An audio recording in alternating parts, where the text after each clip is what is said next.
Okay, hi. I'm here to explain about our assignment. So, individual assignment and also group assignment.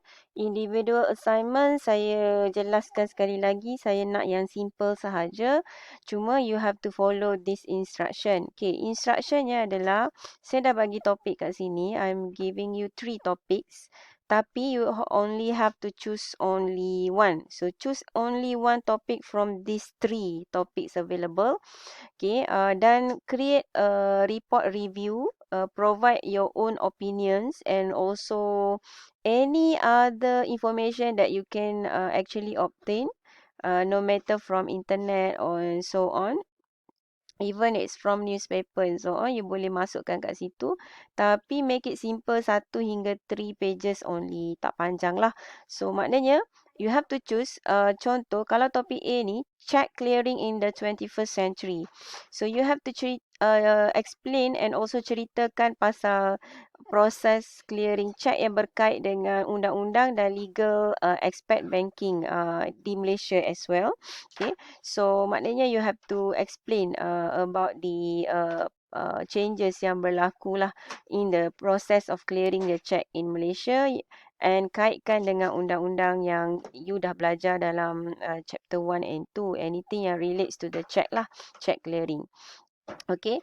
Dan B, legal issues in internet banking. So, this one, kalau you tak nak pilih A, you pilih B, legal issues in internet banking. Maksudnya, you have to explain any current issues yang related dalam internet banking di Malaysia. Right? So, any legal issues yang related lah. Sama ada tak kisahlah. Is it about procedure ke?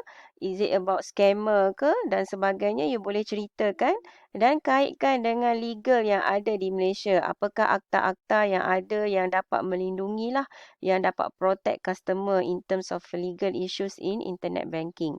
C, kalau tak nak pilih B, boleh pilih C, a cultural shift in banking. Cultural shift in banking ni perubahan budaya. Tak kira lah budaya kerja ataupun budaya cara kerja ataupun perubahan customer, okay, daripada zaman dulu hingga sekarang. So, you boleh explain. Yang ni tajuk dia agak bebas. Okay, this one. Tajuk dia agak bebas sikit. Yang mana you boleh explain about almost anything lah yang berkait dengan perubahan yang berlaku dalam sektor banking, especially di Malaysia juga. Right, dan relatekan dengan aspek legal dari sudut undang-undang. Contoh, mungkin zaman dulu proses, you nak cerita pasal cek pun boleh. Zaman dulu proses clearing cek berbeza, zaman sekarang berbeza. Zaman dulu proses withdrawing money tak sama, zaman sekarang tak sama, dan kaitkan apakah akta yang boleh yang dulu tak ada mungkin sekarang dah ada, kan. You boleh kaitkan dengan akta-akta begitulah yang wujud, yang agak bebas tajuk ini. You boleh touch almost pasal anything asalkan dia menyentuh perubahan zaman atau perubahan cara kerja ataupun perubahan prosedur dalam sudut banking. Kaitkan dengan unsur-unsur legal yang ada lah. Okay. So, tak panjang, hanya 1 hingga 3 pages sahaja. Tak payah buat yang panjang-panjang. Okay. Right. Dan group assignment adalah form a group 1 to 5 for one group. You have to choose any one legal case related daripada mana-mana chapter, 1, 2, 3 atau 4.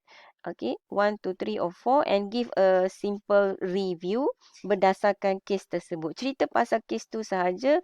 You boleh relate dengan macam-macam. You nak kaitkan dengan apa yang ada zaman sekarang pun boleh. You nak cerita history pun boleh. Tak ada masalah. Bebas. Alright. Contoh, kalau you ambil kes Foley versus Hill, ceritalah pasal kes tu.